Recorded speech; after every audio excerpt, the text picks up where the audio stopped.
but it's also the most useless and will likely drive him over the edge. The doctor works with him often, trying to help him control his gift and filter out the voices, so he can maybe glean some useful information from them. Gwen stretches her legs in front of her, her eyes still on the chimney. There's an ease to the silence between us. I don't feel like I have to talk. We're both comfortable just being together. Before I came to Berkshire, I thought I was alone. I have these powers that no one else has. I can control time. Well, control is a strong word. I can sometimes sort of control time. And sometimes it controls me, throwing me around history until I snap back to where I'm supposed to be. When the episodes first started, I thought something was wrong with me. I didn't know what was happening, so I was scared. Not anymore, though. Not unless I lose control.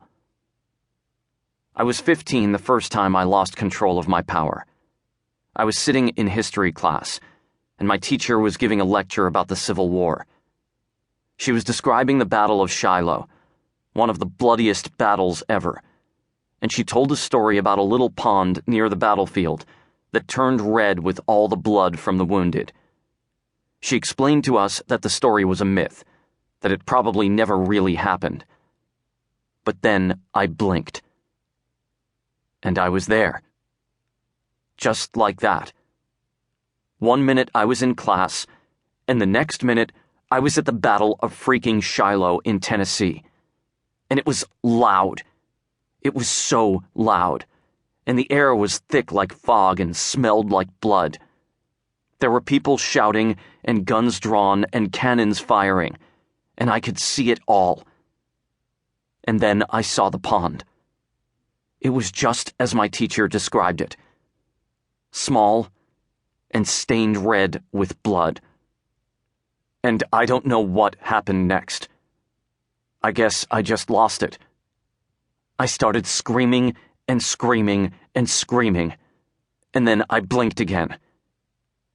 And I was back in class. Obviously, I freaked everyone the hell out. The whole class was staring at me. I was gone so quick, no one even noticed. So as far as they knew, I was yelling for no reason.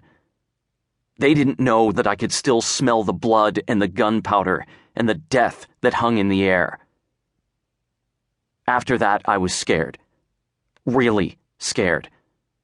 What if I got stuck in the past? What if I spent the rest of my life bouncing around time, powerless to stop it?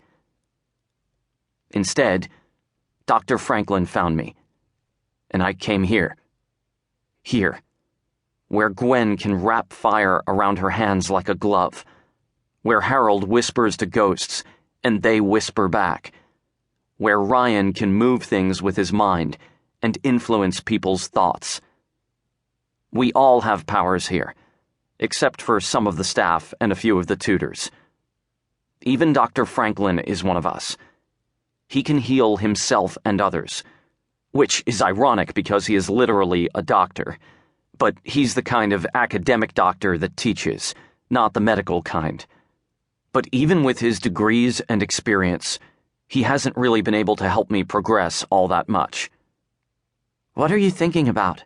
Gwen asks, breaking the silence. I shrug. It's sort of embarrassing to admit that I don't have much control over my powers. From the moment I arrived at Berkshire, everyone else seemed to advance so much faster than me.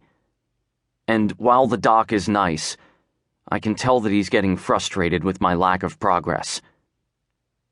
When the doctor found me and told my parents about the academy, we were all pretty relieved. I was glad that someone finally understood me. And I kind of hated high school anyway, so it was nice to get a change of scenery. I also liked that the Berk was a boarding school. I mean, I love my parents, but I don't really feel comfortable at home. I never have. To be honest, I think I get along better with my old man now that I'm out of the house. We can tolerate each other when we only have to be in the same building on weekends.